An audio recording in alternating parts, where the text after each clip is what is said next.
What are your strengths and weaknesses? Sir ये सबसे चूतिया सवाल है सर. सबसे पहले तो स्ट्रेंथ है ही नहीं. In English, please. I'm telling you. Why will I tell you my weaknesses? मैं आपको अपने स्ट्रेंथ वीकनेस के नाम पे बताऊंगा. You know, जैसे English. I'm a perfectionist. मैं वर्कोहॉलिक हूँ. मैं इनोसेंट. English. अच्छा बैंक क्या लौड़े? क्या इंग्लिश इंग्लिश इंग्लिश लगा रखा है बे? 4 साल का था मैं जब मेरे पापा जबलपुर में किसी हलवाई के यहां काम करते थे. खुद तो कभी स्कूल गए नहीं, इसलिए अपनी गांड घिस घिस के मुझको स्कूल में भर्ती करवाया. अब कहने के लिए तो इंग्लिश मीडियम स्कूल था, लेकिन साले हमारे टीचर लोग खुद हिंदी में बात करते थे. हमारे स्कूल के लड़के एक दूसरे से यो व्हाट्स अप डो ऐसे बात नहीं करते हैं. क्या भौंक रहा है तेरा लंडा आजकल है? ऐसे गले मिलते हैं. किसी तरह रट्टा मार मार के 10th तक पहुंचे तो पता चला कि जिंदगी में सफल होने के लिए एक ही तरीका है और वो है इंजीनियरिंग. सब यही कहते थे. माँ बाप, टीचर लोग, गली का वॉचमैन भी हमसे पूछता था, और भैया कैसी चल रही है आपकी तैयारी? भाग बेंचर, तुमको क्या करना है? इसलिए हमारे स्कूल के बच्चे हम सब पहुंच गए बकरों की तरह. मैं IIT, मैं NIT.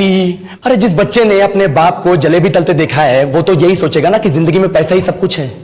I did not choose this engineering life, sir, and neither did this engineering life choose me. It was shoved down my throat by my teachers while my hands were tied to my back by my friends and my parents watched in silence. और English सुनेगा तो मादरचोद तो सुन. 10th के बाद 2 साल लग गए इस कॉलेज में घुसने के लिए. कोचिंग में निकाल दिए. ना कुछ खेले ना कुछ सीखे. और 2 साल बाद जब यहां पहुंचे तो पता चला कि बड़े शहरों के कॉन्वेंट स्कूल के पढ़े बच्चे जब अंग्रेजी में बात करते हैं तो मरे हुए फूल भी खिल उठते हैं. आहा, हवा में ऑक्सीजन की मात्रा बढ़ जाती है इनकी अंग्रेजी सुन के. और पूरे कॉलेज की लड़कियां इन इंग्लिश स्पीकिंग लड़कों को अपना जीवन साथी.com मान चुकी है. तुझे क्या लगता है? मुझे कभी लगा नहीं कि मैं अपनी अंग्रेजी पे काम करूं, अपनी पर्सनालिटी पे काम करूं. बहुत लगा. ये चूतिया इंडस वैली सिविलाइजेशन का जो एजुकेशन सिस्टम बिठा के रखे हो, जिसमें हर साल में 10 सब्जेक्ट, हर सब्जेक्ट में theory, practical, viva, lab work, external, internal, majors, minors, assignment, project, thesis, गांड मार के रख लिया हमारी. महीनों तक नहाना भूल जाते हैं हम लोग और फिर हमारा परसेप्शन बना देते हो कि हम ऐसे ही रहना चाहते हैं. अब इस साल में एक बार कल्चरल फेस्टिवल आता है, एक बार. उसके लिए भी प्रोफेसर से भीख मांगनी थी. अरे बिना इंग्लिश बोले, बिना लड़कियों से बात किए कौन गांडू रहना चाहता है वैसे?